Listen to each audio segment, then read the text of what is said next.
স্মৃতি cartoon house. Hello বন্ধুরা, আজ আমি এসে গেছি নতুন আরো একটা গল্প নিয়ে। আজ তোমাদের কাছে নিয়ে এসেছি গোপালের দুধ খাওয়ার গল্প। তোমরা সামনে যাকে দেখতে পাচ্ছ, ইনি হচ্ছেন নিধু বাবু। উনি একজন গোয়ালা। তার পরিবারে ছিল তার স্ত্রী রমা আর তার মেয়ে রনিতা। নিধু বাবু গোয়ালা ছিলেন ঠিকই, কিন্তু তার গোয়ালে একটি মাত্র গরু ছিল। সেই একটি গরুর দুধ বিক্রি করে তার কোনো রকমের দিন কাটতো।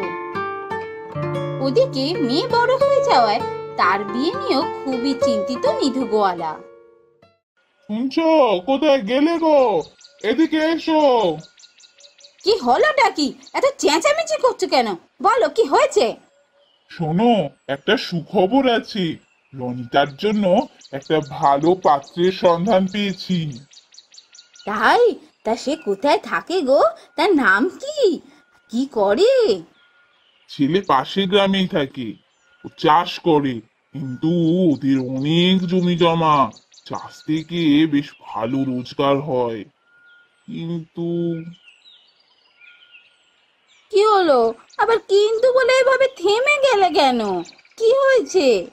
ওরা অনেক টাকা পণ চেয়েছে, নগদ 50,000 টাকা।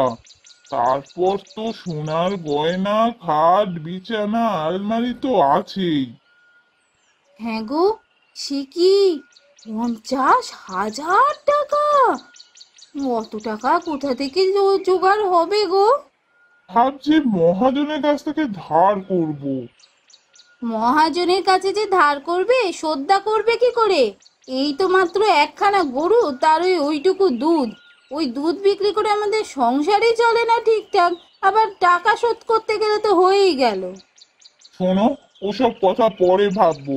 ভালো পাত্র পেয়েছি, এবার যে করেই হোক টাকা জোগাড় করে মেয়েটাকে বিয়ে দিই, তারপর ওসব ভাববো।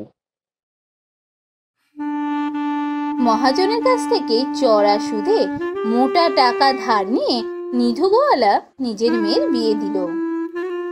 এর ফলে তাদের দিন আরো কষ্টে কাটতে লাগলো।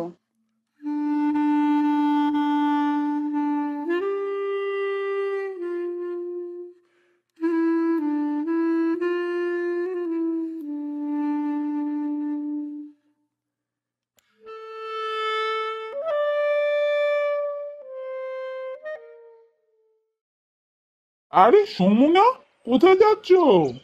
ও নিধু কাকা, হ্যাঁ বলো। এই তো বাড়ি ফিরছি। তা গত দুদিন ধরে তো তুমি আর দুধ নিচ্ছ না। তুমি কি আর আমার কাছ থেকে দুধ নেবে না, অন্য কারোর কাছ থেকে নিচ্ছ? না না কাকা, আমি আসলে এখন কদিন দুধ নেওয়াটা বন্ধ রেখেছি। আমার বউ খুব অসুস্থ, ঘরে টাকা নেই। এখন বউয়ের জন্য বদ্যি দেখাতে হচ্ছে, বদ্যির খরচ, ওষুধের খরচ। এত খরচ চালিয়ে কি করে আমি দুধ নিই বলো তো? কিন্তু দুধ তো তুমি তোমার বাচ্চাকে খাওয়াবে বলে নাও, তাহলে? কি আর করবো বলো কাকা, আগে তো বউটাকে সুস্থ করি, তারপর না হয় আবার ছেলের জন্য দুধ নেবো। তোমার ছেলেটার জন্য আমার খুব কষ্ট হচ্ছে। বেচারা দুধের শিশু, জন্মানোর পর থেকেই তো আমার কাছ থেকেই ও দুধ নিয়ে গিয়ে ওকে খাওয়ায়। এখন মা অসুস্থ বলে কি বাচ্চাটা দুধ খেতে পারবে না? না না, আমি বরং বিনা পয়সাতেই কদিন ওকে দুধ দিয়ে আসবো। দুধের শিশু দুধ খেতে না পেলে খুব কষ্ট পাবো। ওকে আমি বিনা পয়সায় দুধ দিই।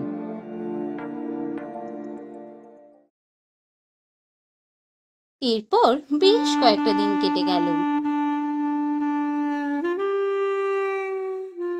নিধু গোয়ালার সেই একটি মাত্র গরু হঠাৎ করে অসুস্থ হয়ে পড়ল।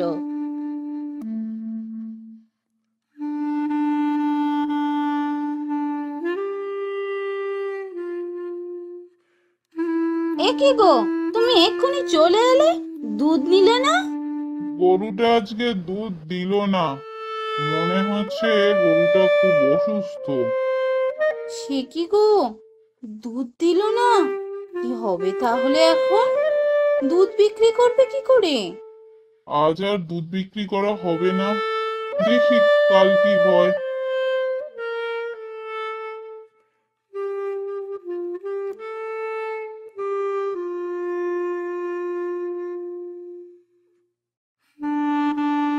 একইভাবে পরের দিনও নিধু গোয়ালার গরু দুধ দিল না। এবার আমাদের কি হবে গো? গরুটা অসুস্থ হয়ে পড়লো, দুধ না পেলে আমাদের চলবে কি করে? ওদিকে মহাজনের কাছে কত টাকা দেনা, এবার কি হবে? আমি ভাবছি ওই গরুটাকে নিয়ে হাসপাতালে যাব, দেখি কি হয়। এরপর বাড়ি ছেড়ে বেরিয়ে নিধু গোয়ালা রাস্তায় একটা গাছের নিচে বসে মন খারাপ করতে লাগলো। হে ভগবান, এ তুমি কিসের শাস্তি দিচ্ছ? গরুটা এখনই অসুস্থ হলো, মহাজনের কাছে কত টাকা দেনা, দুধ না পেলে তো খাওয়াটাও জোগাড় করতে পারি না, তার উপর গরুটা দুধ দেওয়া বন্ধ করে দিল, কি যে করবো। নিধু গোয়ালা মনের দুঃখে খুব কাঁদতে লাগলো। তুমি কে বাবা? আমায় একটু দুধ খাওয়াবে? আমার বড্ড দুধ খেতে ইচ্ছে করছে। দুধ? দুধ আমি কোথা থেকে খাওয়াবো? একটাই তো গরু ছিল, সেও তো দুধ দেওয়া বন্ধ করে দিল। যদি আজ গরুটা দুধ দিত, আমি তোকে নিশ্চয়ই দুধ খাওয়াতাম। আমার কাছে কিচ্ছু নেই রে। ও, তোমার গরু দুধ দিচ্ছে না? আচ্ছা, তুমি আমাকে ওই গরুটার কাছে নিয়ে চলো না। তুই গরুর কাছে গিয়ে কি করবি? আমি চেষ্টা করে দেখবো গরু দুধ দেয় কিনা। চলো না, আমাকে নিয়ে চলো না। নিধু গোয়ালা সেই বাচ্চা ছেলেটিকে নিয়ে তার অসুস্থ গরুর কাছে গেল।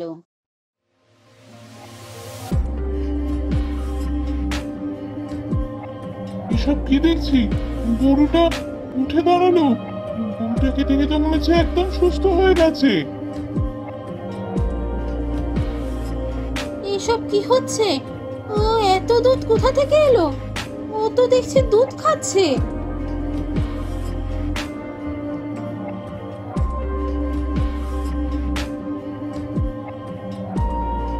এই তো গরু দুধ দিয়েছে তো, আমি দুধ খেয়েছি, আমার পেট ভরে গেছে, আমি এখন আসছি।